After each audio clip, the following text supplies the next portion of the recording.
আসসালামু আলাইকুম। সবাইকে স্বাগত জানাচ্ছি। আমি নাসরুল ইসলাম তন্ময়। শুরুতে বিআরবি কেবল সংবাদ শিরোনাম। বাংলাদেশের সর্বশেষ গুরুত্বপূর্ণ আপডেট সংবাদ আপনাকে স্বাগত। শুরুতেই সংবাদ শিরোনাম, পরে বিস্তারিত। শুরুতেই জানাবো, মধ্যরাতে সেন্ট মার্টিনে ভয়াবহ আগুনে ব্যাপক ক্ষয়ক্ষতি। প্রবালদ্বীপ সেন্ট মার্টিনে ভয়াবহ অগ্নিকাণ্ডে কয়েকটি রিসোর্ট পুড়ে ছাই হয়ে গেছে। এই ঘটনা এখন পর্যন্ত হতাহতের কোনো খবর পাওয়া যায়নি। মঙ্গলবার 14 জানুয়ারি দিবাগত রাত 2:30টার দিকে দ্বীপের পশ্চিম সৈকতের গলাচিপা এলাকায় এই ঘটনা ঘটে। এরপর জানাবো, ছাগলকাণ্ডে আলোচিত মতিউর রহমান এবং তার স্ত্রী লায়লা গ্রেপ্তার। ছাগলকাণ্ডে জড়িত হয়ে বহুল আলোচিত জাতীয় রাজস্ব বোর্ড এনবিআরের সাবেক সদস্য মতিউর রহমান এবং তার স্ত্রী সাবেক উপজেলা চেয়ারম্যান লায়লা কানিসকে গ্রেপ্তার করা হয়েছে। লায়লা কানিস মতিউরের প্রথম স্ত্রী। এদিকে অনিয়ম এবং দুর্নীতির অভিযোগে পদত্যাগ করলেন ব্রিটিশ মন্ত্রী টিউলিপ সিদ্দিক। বিতর্কের মুখে অবশেষে পদত্যাগ করতে বাধ্য হয়েছেন যুক্তরাজ্যের অর্থ নগর বিষয়ক মন্ত্রী টিউলিপ সিদ্দিক। মঙ্গলবার রাতে যুক্তরাজ্যের প্রধানমন্ত্রী বরাবর পদত্যাগপত্র জমা দেন তিনি। পরে প্রধানমন্ত্রীর অফিস থেকে তার পদত্যাগপত্রটি গ্রহণ করা হয়েছে। জানাবো, আজ প্রধান উপদেষ্টার কাছে সংস্কার প্রস্তাব জমা দেবে 4 কমিশন। সংস্কারের জন্য গঠিত 4টি কমিশন আজ প্রধান উপদেষ্টা ডক্টর মোহাম্মদ ইউনূসের কাছে প্রতিবেদন জমা দেবে। 4টি কমিশন হল ডক্টর বদুল আলম মজুমদারের নেতৃত্বাধীন নির্বাচন ব্যবস্থা সংস্কার কমিশন, সরফরাজ হোসেনের নেতৃত্বাধীন পুলিশ প্রশাসন সংস্কার কমিশন, বিআইবির ডক্টর ইফতেখারুজ্জামান এর নেতৃত্বে টিআইবির দুর্নীতি দমন কমিশন এবং ইলিয়ন স্টেট ইউনিভার্সিটির বিশিষ্ট অধ্যাপক ডক্টর আলী রিয়াজের নেতৃত্বে সংবিধান সংস্কার কমিশন। এদিকে 34 দেশের 100 কোটি নাগরিককে প্রশিক্ষণের উদ্যোগ, 3 কোটি টাকা পুরস্কার। সংযুক্ত আরব আমিরাত ইউএতে বিশ্বব্যাপী 100 কোটি 1 বিলিয়ন মানুষকে অগ্নি নিরাপত্তা ও প্রস্তুতি বিষয়ে প্রশিক্ষণ দেওয়ার একটি উচ্চাকাঙ্ক্ষী নতুন উদ্যোগ চালু করেছে। 1 বিলিয়ন রেডিনেস নামক এই প্রকল্পটিতে 34টি দেশ থেকে 16টি বৃহৎ অগ্নি নির্বাপন সংস্থার সঙ্গে অংশীদারিত্বের ভিত্তিতে ভার্চুয়াল কোর্স পরিচালনার লক্ষ্যে কাজ করবে তারা। এবং সর্বশেষ জানাবো, দক্ষিণ কোরিয়ার অভিশংসিত প্রেসিডেন্ট ইউন সুক ইয়েল গ্রেপ্তার। দক্ষিণ কোরিয়ার অভিশংসিত প্রেসিডেন্ট ইউন সুক ইয়েলকে গ্রেপ্তার করেছে দেশটির দুর্নীতি বিরোধী তদন্তকারী দলের সদস্যরা। গ্রেপ্তারের জন্য তার বাসভবনের সামনে 3000-এর বেশি পুলিশ মোতায়েন করা হয়। এ সময় গ্রেপ্তার ঠেকাতে ভিড় করেন ইয়েলের সমর্থকরাও। তবে পুলিশের কঠোর প্রতিরোধের মুখে সমর্থকরা ছত্রভঙ্গ হয়ে গেলে বাসভবনে ঢুকে তাকে গ্রেপ্তার করা হয়। প্রিয় দর্শক, এতক্ষণ শুনছিলেন সংবাদ শিরোনাম, এবারে বিস্তারিত। তবে তার আগে বন্ধুরা, অনুরোধ থাকবে সংবাদটিতে একটি লাইক দিন। এই চ্যানেলে আপনি নতুন হয়ে থাকলে আমাদের সংবাদটি দেখতে দেখতে চ্যানেলটি সাবস্ক্রাইব করে রাখুন, যাতে করে বন্ধুরা আমাদের পরবর্তী লেটেস্ট আপডেট সংবাদগুলো সবার আগে আপনার কাছে পৌঁছে যায়। কমেন্ট করে আপনার মূল্যবান মতামত জানিয়ে দিন আপনি বিশ্বের কোন দেশ থেকে বা বাংলাদেশের কোন স্থান থেকে আমাদের সংবাদটি দেখছেন এবং শুনছেন। এবারে বিস্তারিত।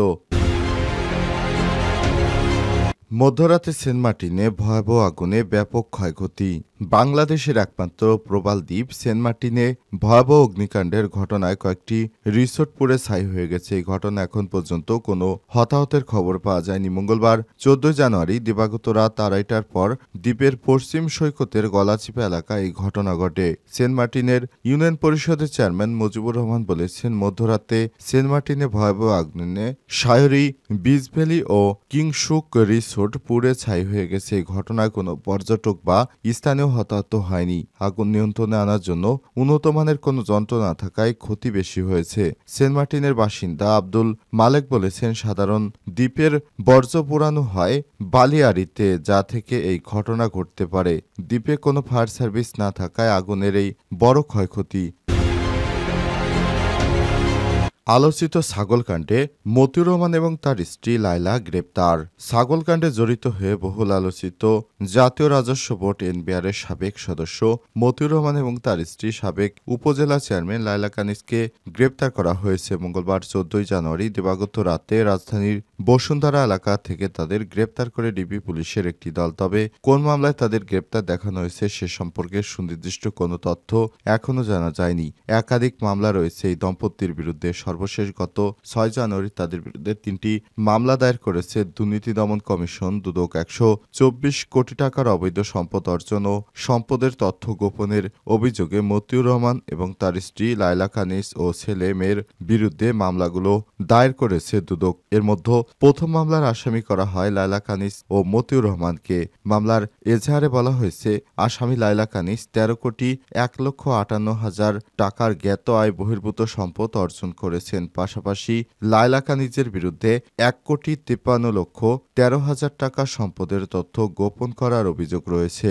অন্যদিকে তার মেয়ে ফারজানা রহমানের নামে 2,45,00,000 গোপন এবং 53,41,00,000 টাকার বেশি অবৈধ সম্পদ অর্জনের অভিযোগ আনা হয়েছে দ্বিতীয় মামলায়। এই মামলায় মতিউর রহমানকে সহযোগী আসামি করা হয়েছে।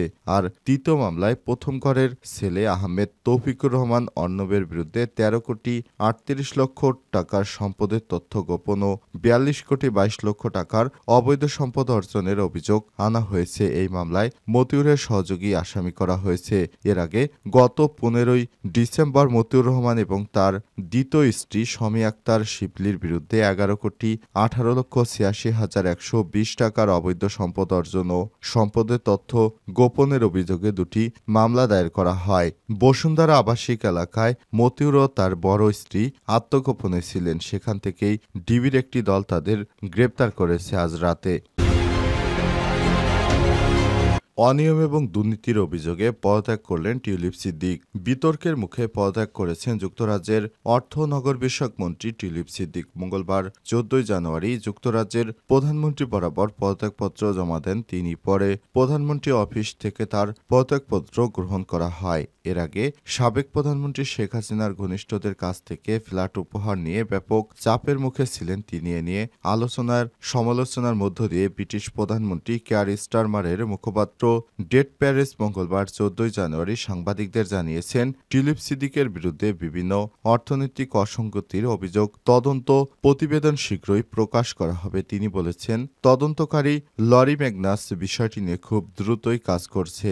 আপনারা অল্প সময়ের মধ্যে আপডেট পেয়ে যাবেন। বিস্তারিত কোনো কিছু না জানিয়ে তিনি আরো বলেছেন, যখন আমরা এ ব্যাপারে আপডেট দেব তখন আমরা জানাতে পারবো। তিনি বিষয়টি তদন্ত করছেন। ফ্ল্যাট উপহার নিয়ে প্রচণ্ড চাপের মুখে ব্রিটিশ মিনিস্ট্রিয়াল ওয়াচডগকে তদন্তের আহ্বান জানায় টিউলিপ। এক পর্যায়ে তাদের বিরুদ্ধে তদন্ত শুরু করে মিনিস্ট্রিয়াল ওয়াচডগের উপদেষ্টা লরি ম্যাগনাস। লন্ডনে হাসিনার ঘনিষ্ঠদের কাছ থেকে উপহার নেওয়া ছাড়াও সাবেক এক বাংলাদেশি এমপির কাছ থেকে 2019 সালে ক্রিকেট বিশ্বকাপে 2টি টিকিট নিয়েছিলেন টিউলিপ। এছাড়াও তার বিরুদ্ধে অন্যান্য আরও আর্থিক অসঙ্গতির অভিযোগ উঠেছে। সর্বশেষ বিরোধী দলীয় নেতা কনজারভেটিভ পার্টির টিউলিপকে বরখাস্ত করার আহ্বান জানায়। এরপর টিউলিপকে বরখাস্ত করার জন্য ব্রিটিশ মন্ত্রীর উপর বিভিন্ন দিক থেকে চাপ আসে। শেষ পর্যন্ত বাধ্য হয়ে টিউলিপ পদত্যাগ করতে বাধ্য হয়েছে।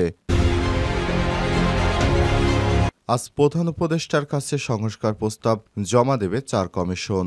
সংস্কারের জন্য গঠিত 4টি কমিশন আজ প্রধান উপদেষ্টা ডক্টর মোহাম্মদ ইউনূসের কাছে প্রতিবেদন জমা দেবে। 4টি কমিশন হল ডক্টর বদিউল আলম মজুমদারের নেতৃত্বাধীন নির্বাচন ব্যবস্থা সংস্কার কমিশন, সরফরাজ হোসেনের নেতৃত্বাধীন পুলিশ প্রশাসন সংস্কার কমিশন, বিইবি ডক্টর ইফতেখুরুজ্জামানের টিআইবির নেতৃত্বাধীন দুর্নীতি দমন কমিশন এবং ইলিয়ন স্টেট ইউনিভার্সিটির বিশিষ্ট অধ্যাপক ডক্টর আলী রিয়াজের নেতৃত্বে সংবিধান সংস্কার কমিশন। মঙ্গলবার 14 জানুয়ারি সন্ধ্যায় ফরেন সার্ভিস একাডেমিতে এক সংবাদ সম্মেলনে সব তথ্য জানায় প্রেস সচিব শফিকুল আলম। তিনি জানান, বুধবার রাজধানীর তেজগাঁয়ে প্রধান উপদেষ্টার কার্যালয়ে প্রতিবেদন জমা দেবেন 4টি কমিশনের সদস্যরা। হস্তান্তরের পরে রিপোর্ট নিয়ে একটু আলাপ হবে। পুরো জিনিসটি তারা বলবেন কি কি পাওয়া গেছে। দুপুর 1:30 পর্যন্ত আশা করছি এই মিটিং হবে। প্রেস সচিব আরও বলেছেন, এরপর দুপুর 3টায় সংবাদ সম্মেলন করে এ বিষয়ে জানাবেন সরকারের কয়েকজন উপদেষ্টা। তারা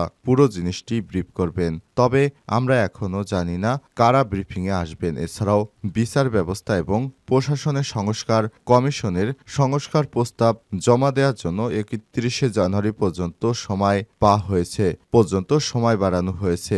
এসব কমিশনের প্রতিবেদন পাওয়ার পর রাজনৈতিক দলগুলোর সঙ্গে সংলাপ শুরু করবে অন্তর্বর্তীকালীন সরকার। চলতি মাসে আলোচনা শুরু হতে পারে সংস্কার প্রস্তাব এবং এগুলো বাস্তবায়ন নিয়ে ঐক্যমত হলে সংলাপ থেকে একটি রূপরেখা আসতে পারে বলেও মনে করছে সংশ্লিষ্টরা।